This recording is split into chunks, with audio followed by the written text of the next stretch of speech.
Finally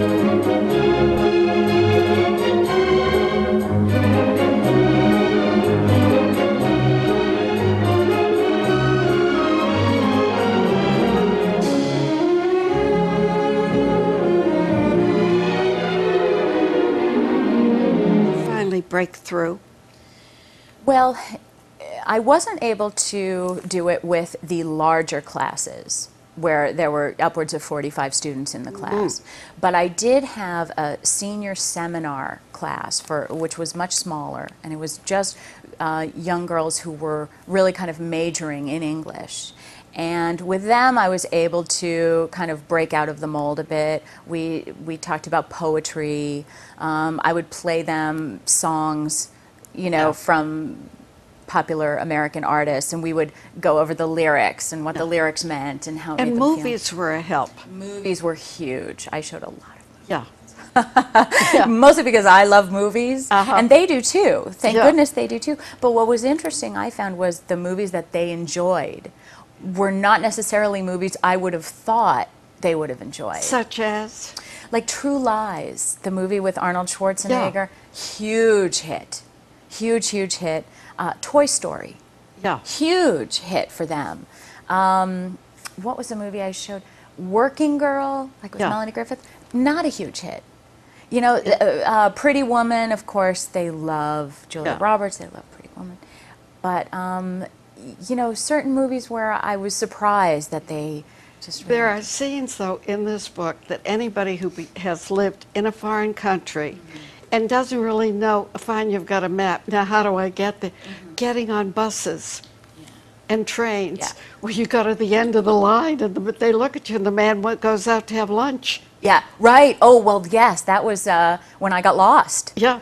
And you know, I was on this bus and it just kept going and going and going, and I was looking for my stop, and I thought, no, I know that it's supposed to come up, and it just kept going and people just kept getting off, and I thought, no, this isn't right. And I couldn't ask anybody, do you know? And so there I am. The bus gets to the end of the line and stops in the middle of nowhere. And the bus driver is just there, and it's not like he's concerned that I'm there. He's just kind of there. And I thought, oh, wait a minute, that's not right, you know. So it was pretty amusing. Then you started teaching at night. Yes. That was where? That was at the car company. Toyota. Toyota. Yep. You said the whole of the city is Toyota. It is. Yeah. It's Toyota is a district in the city of Nagoya, or it's outside. It's, you know, and yeah, it's the town of Toyota, Toyota University, Toyota Housing. They have Toyota family camps. They all drive Toyotas. Yeah. Work for Toyota. It's a little, you know, a little You weird. learned how to drive while you were there? No, never drove a car. Yeah. Did Peter? No. No, Peter doesn't like to drive anyway. He much prefers a bicycle, so. Oh, yeah. Yeah, we were strictly public transportation. And what's interesting is how you ate out all the time. At first, yes. At first. Oh, yeah. Well, you know, I was so shell-shocked. And, you know, going out to dinner was something, besides being comforting, you know, it was easier than tackling the kitchen, which was kind of this little grill. It was like a camping grill almost, you know, the kind that you would take on camping trips. And I didn't know what to do with that. I thought, what the heck is this? And, you know. There was also the night that you go for drinks with a girlfriend. And when you get home, it's like you've been out on a date and Peter is furious. I know. Well, because, you know, and back then we didn't have cell phones. Yeah. Okay, so it was a decade. How do you reach someone? Right, we didn't. Yeah. And I, you know, I just figured, well, it's Japan, it's safe, it's not like I'm out, you know, perusing. But he was so upset that I didn't call him and let him know where I was and what I was doing. And it kind of was reminiscent of me being a single girl in LA. Yeah. It was, you know, I came home feeling quite pleased with myself that I'd been. Tell me about the friendships you made there, though. Well, you know, with Maya, that was, she was as close to a girlfriend as I could have hoped to have. She was young, hip, you know. Yeah. She had a bit of kind of an LA attitude, which I really liked, and but there was a language barrier, so it was limited, you know. I would love you to read one of the paragraphs here, Sure. just to give a flavor of your writing. Okay. And it's about what you were going through and learning. Right, learning about marriage.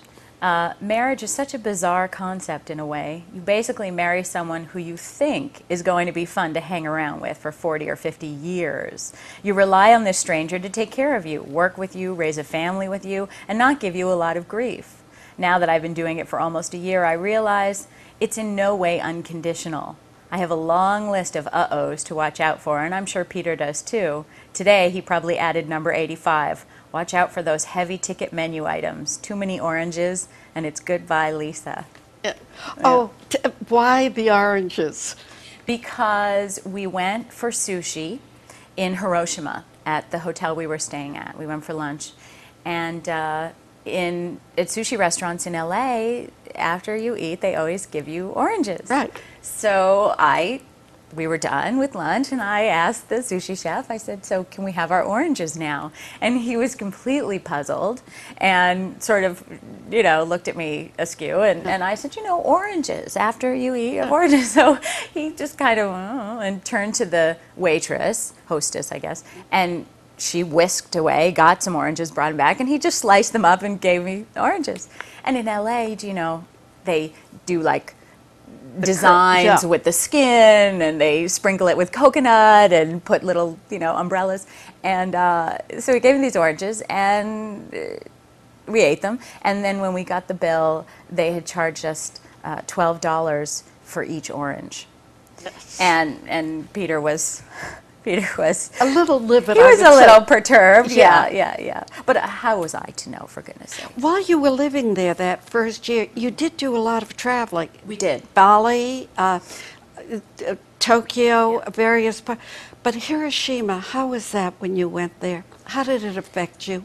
You know, I'm so glad I went there. It was definitely the most impactful part of living in Japan the whole time we were there. And, you know, being Jewish and growing up learning about the Holocaust and knowing what it's like for your people to have suffered such great, horrifying tragedies, and then to see another completely different culture's perspective on their own Holocaust, do you know? And it was so sad, and it was the first tangible link I felt with such a different culture. You know, where I felt like, okay, they've suffered too. You know, we don't own exclusivity on genocide and you know, Horror. on horror, exactly. You do mention, too, that there was a rise of anti-Semitism in Japan. Yeah, which is weird because there are no Jews there that I could tell. I mean, there's, you know, it's a very low Jewish culture, if at all. I was How did it shocked. manifest itself? With me personally, or, well, you know, I think probably I was just a little bit more suspicious and protective of myself. I didn't really divulge my religion very much. In fact, I don't think at all. I don't think I ever told anybody I was Jewish. Yeah. Living there. So you heard it, or you saw signs? Well, you know, there was a teacher there who was Canadian, and she was married to a Japanese man, and he was involved in the movement to combat anti-Semitism, which was interesting too. Do you know, he traveled to Israel and spoke about it. So they had an underground movement of anti-Semitism. There were papers that were produced about it. There was also a movement of, I think it was fascism, that I don't think related directly to the anti-Semitic movement, but I'm sure they correlated in some way. There was also, before your time there, that the